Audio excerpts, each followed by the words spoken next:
Bharat electrical limited में एक serviceman के लिए बहुत ही अच्छा वैकेंसी निकला है। जय हिंद दोस्तों, सभी एक सर्विसमैन भाई को मेरा राम राम और गार्ड्स एक सर्विसमैन चैनल में आप सबका स्वागत है। आज एक नया वैकेंसी लेके आया हूँ, उसके बारे में जानकारी लेते हैं। BEL यानी भारत इलेक्ट्रिकल लिमिटेड, वही भारत इलेक्ट्रिकल लिमिटेड जो हमारे लिए मतलब आर्मी नेवी एयरफोर्स के लिए इलेक्ट्रिक इक्विपमेंट बनाता है। उस भारत इलेक्ट्रॉनिक लिमिटेड में एक सर्विसमैन के लिए वैकेंसी निकला है। बहुत ही अच्छा वैकेंसी है और पे स्केल भी बहुत ही अच्छा है। तो आज डिटेल में जानते हैं, एजुकेशन, एज लिमिट पूरे डिटेल में जानते हैं। तो आइए चलिए देखते हैं। भारत इलेक्ट्रॉनिक में एक सर्विसमैन के लिए वैकेंसी निकाला गया है। वैकेंसी है सिक्योरिटी सुपरवाइज़र की वैकेंसी और सिक्योरिटी हवलदार का भी वैकेंसी है। सिक्योरिटी हवलदार का मतलब ये नहीं कि हवलदार है, इसमें सभी अप्लाई कर सकता है। यहाँ पे दो टाइप का वैकेंसी है। पहला वैकेंसी है जूनियर सुपरवाइज़र सिक्योरिटी। इसके लिए क्लास 10 पास होना चाहिए और 15 साल कम से कम आर्मर्ड फोर्सेस में सर्विस होना चाहिए और रैंक जेसी होना चाहिए। इसके लिए जो एज रखा गया है 43 ईयर एज रखा गया है। और पे स्केल की बात करें तो 24,500 यहाँ सैलरी रहेगा 3% बढ़ोतरी के साथ और मैक्सिमम सैलरी 90,000 तक हो सकता है। इसके साथ जो अलाउंस है वो भी मिलेगा। CTC है 6,34,000 अप्रॉक्स। और दूसरा जो वैकेंसी है हवलदार सिक्योरिटी का है। इसके लिए क्लास 10 पास होना चाहिए और 15 साल कम से कम आर्मर्ड फोर्स में सर्विस होना चाहिए। इसके लिए मैक्सिमम एज 43 ईयर तक रखा गया है और इसके 4 वैकेंसी है इसमें। और यहाँ पे जो सैलरी मिलेगा 20,500 से लेके 89,000 तक 3% बढ़ोतरी के साथ। उसके साथ जो अलाउंस मिलता है बेल के जो सभी एम्प्लॉयमेंट वो सब कुछ मिलेगा।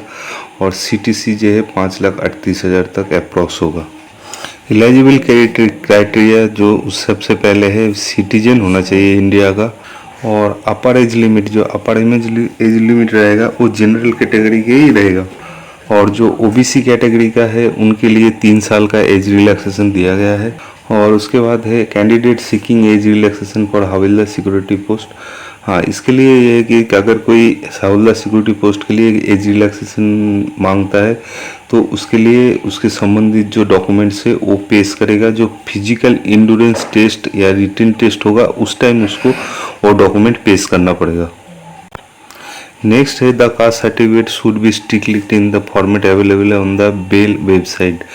इसका मतलब ये है कि कास्ट सर्टिफिकेट जो शो करना है उसका जो फॉर्मेट है उस फॉर्मेट के हिसाब से बना के देना पड़ेगा। जिसका फॉर्मेट का मैं कॉपी अपने डिस्क्रिप्शन बॉक्स में लिंक दे दिया, उसके थ्रू देख सकते हो कि OBC का जो फॉर्मेट है, OBC सर्टिफिकेट का जो फॉर्मेट है वो किस हिसाब से बनाना चाहिए।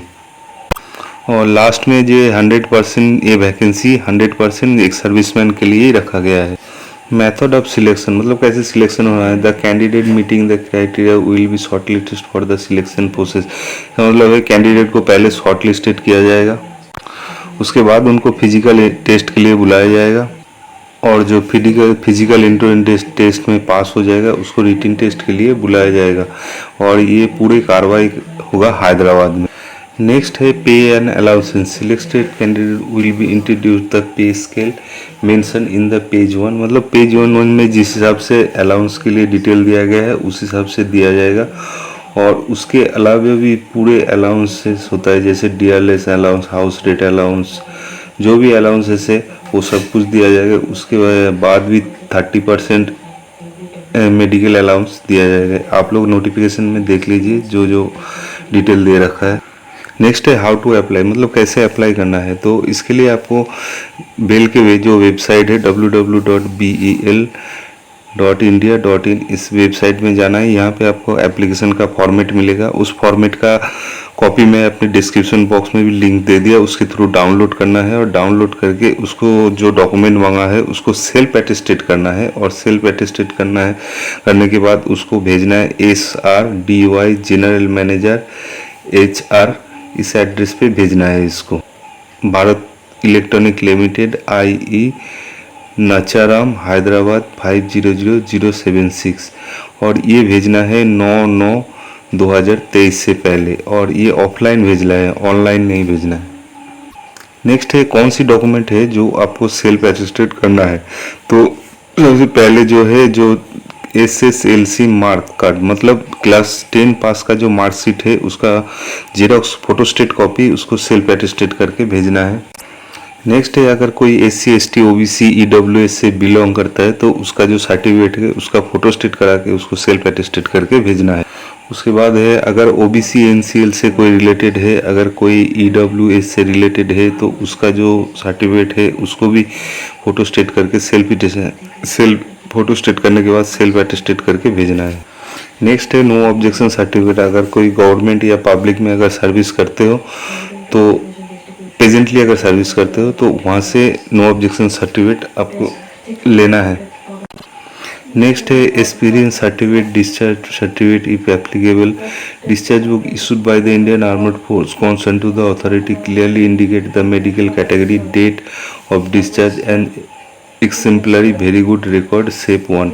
इसका मतलब है आपने जो जितने साल सर्विस किया उसका जो डिस्चार्ज बुक होता है उसका फोटोकॉपी देना पड़ेगा सेल्फ अटेस्टेड करके डिस्चार्ज बुक का, और उसमें मेंशन होना पड़ेगा कि आपका कैरेक्टर कैसा है, एग्जाम्पलरी या वेरी गुड वो मेंशन होना चाहिए, और आपका जो मेडिकल कैटेगरी था पेंशन आते टाइम उसका भी मेंशन होना चाहिए। नेक्स्ट है candidate presently employed in the armoured force. इसका मतलब है अगर कोई आर्मर्ड फोर्स में सर्विस कर रहा है अप्लाई करते टाइम तो उसका डिस्चार्ज सबमिट करना पड़ेगा और उसमें मेंशन होना पड़ेगा मेडिकल कैटेगरी, कैरेक्टर मेंशन होना पड़ेगा।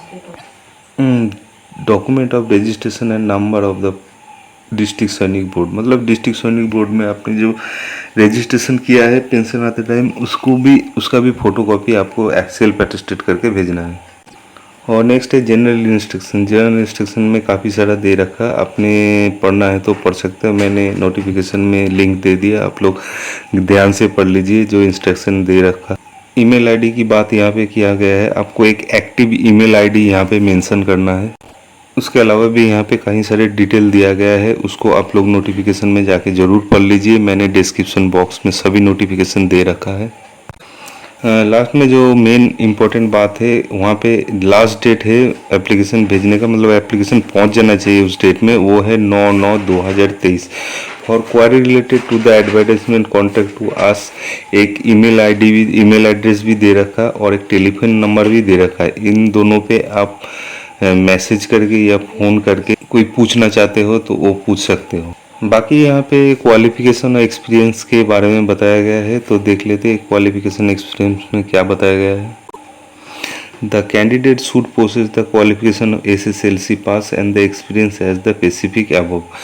इसका मतलब है कैंडिडेट को क्लास 10 पास होना चाहिए, और जो दे रखा है the candidate should have exemplary very good record and medical category BAYE and shape 1 fire training is desirable. इसका मतलब कैंडिडेट को जो कैरेक्टर है वो एग्जाम्पलरी और वेरी गुड होना चाहिए और मेडिकल कैटेगरी AYE या सेप 1 में होना चाहिए। अगर फायर ट्रेनिंग किया हुआ होगा तो और भी अच्छी बात है, ये लगभग सभी आर्मड फोर्स के जो इन्फेंट्री से रिटायर होता है वो सभी के पास होता है। नेक्स्ट है रजिस्ट्रेशन ऑफ डिस्ट्रिक्ट सैनिक वेलफेयर बोर्ड इन मैंडेटरी, मतलब डिस्ट्रिक्ट सैनिक वेलफेयर बोर्ड में रजिस्ट्रेशन किया होना जरूरी है। और नेक्स्ट है knowledge of Telugu is essential, ये एक चीज़ बहुत ही इंपॉर्टेंट है, अगर आपको तेलुगु नहीं आता है तो तेलुगु आना चाहिए, तेलुगु लैंग्वेज का नॉलेज आपको होना चाहिए। तो ये था भारत इलेक्ट्रिकल लिमिटेड में एक सर्विसमैन के वैकेंसी के बारे में जानकारी। और एक बात बता देता हूँ, आप लोगों ने मुझे बहुत ही सपोर्ट किया, इसके लिए आप लोगों का बहुत शुक्रगुजार हूँ। और आगे की भी मैं आपके लिए बहुत ही अच्छे जो जॉब वैकेंसी है वो मैं आप लोगों के लिए लाने की कोशिश करूँगा। आप लोगों को कहीं देखने की ज़रूरत नहीं, जो DGR वैकेंसी है, गवर्नमेंट जॉब वैकेंसी है, स्टेट गवर्नमेंट हो या सेंट्रल गवर्नमेंट हो, कोई भी वैकेंसी है सब मैं इस चैनल में दे दूँगा। आपको कहीं किसी वेबसाइट सर्च करने की ज़रूरत नहीं है, आप लोगों को सभी इन्फॉर्मेशन मेरे चैनल के थ्रू मिल जाएगा। तो चैनल को सब्सक्राइब जरूर कीजिए, नीचे बेल बटन है उसको भी दबा दीजिए और नीचे सब्सक्राइब बटन भी है उसको भी दबा दीजिए। आज के लिए बस इतना ही, जय हिंद।